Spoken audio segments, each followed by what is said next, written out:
Hey, food poisoning! What's up? It's a culture detective here investigating your favorite albums. And today, I am stuck in my own apartment again, for the third day in a row. Last night I got food poisoning, and I don't know how, but I did.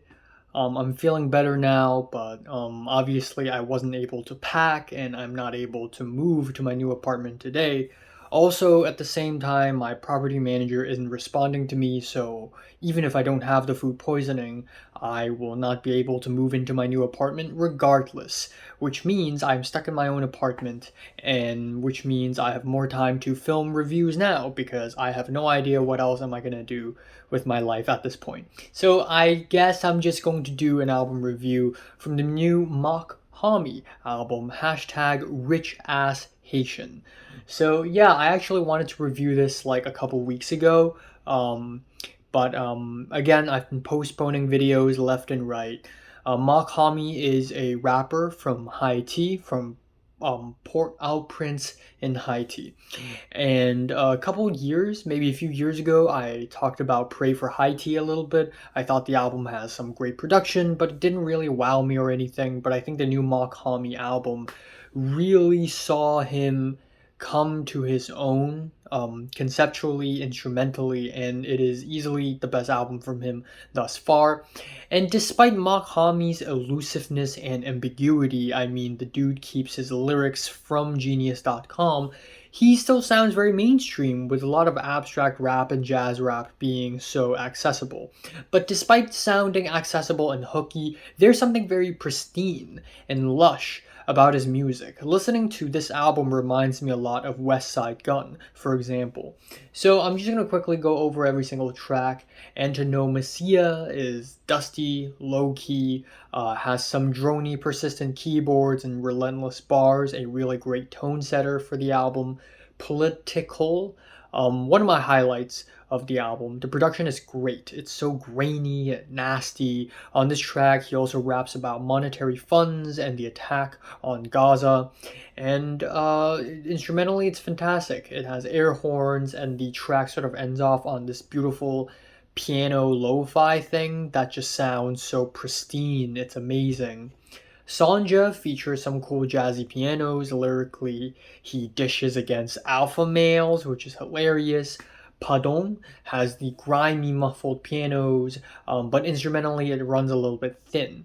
The track Empty Spaces feature a lo-fi beat that is simultaneously very dense, and also has some insane bars where he goes bar for bar against your old droog, and sounds absolutely amazing. But the tone flips completely with the next track, Sur les ponts d'Avignon, which, of course, like the title suggests, actually interpolates a 15th century French song, which is very interesting. Xerox Clad is an interlude with some relaxing sweet horns. It sounds amazing despite being an interlude, let's be honest here. And then the album dives into a bit of a boring moment here. The Serpent and the Rainbow, for example, is pretty meat and potatoes, pretty basic lo-fi abstract rap. Copy Cold, however, features Black Thought, and that's fantastic. That's a great feature. Really loving it. The title track of the album, god damn, I love, love, love this track. This track features Kaytranada's production, and the production itself is so dancey and catchy. I love the bassy, pumping beats. It's so relaxing and chill, and easygoing, yet at the same time so lush and beautiful, and so catchy as well. It's just very sweet and jumpy and surprising. Lon Lon has the mystic flutes and the bleeps and bloops that make the track ever so interesting, and Au Bon Parfum is another vague interlude. Pardon my French, literally. Same 24 is another one of my favorites on the entire album. It has some amazing dreamy pianos. I feel like I'm living in some Tyler the Creator song or something. But lyrically, it's a motivational song. It's about the grind, it's about getting to work. And I very much needed this because I'm wasting my time constantly by doing shit like this.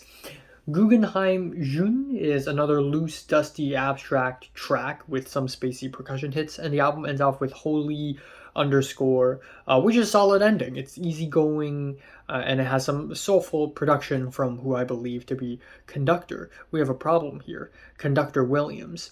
And the hook is incredibly catchy. So yeah, this is a fantastic album. I'm really enjoying it. Obviously, it feels a little too long. It has 17 tracks, and I thought maybe 3 or 4 of those tracks can be trimmed.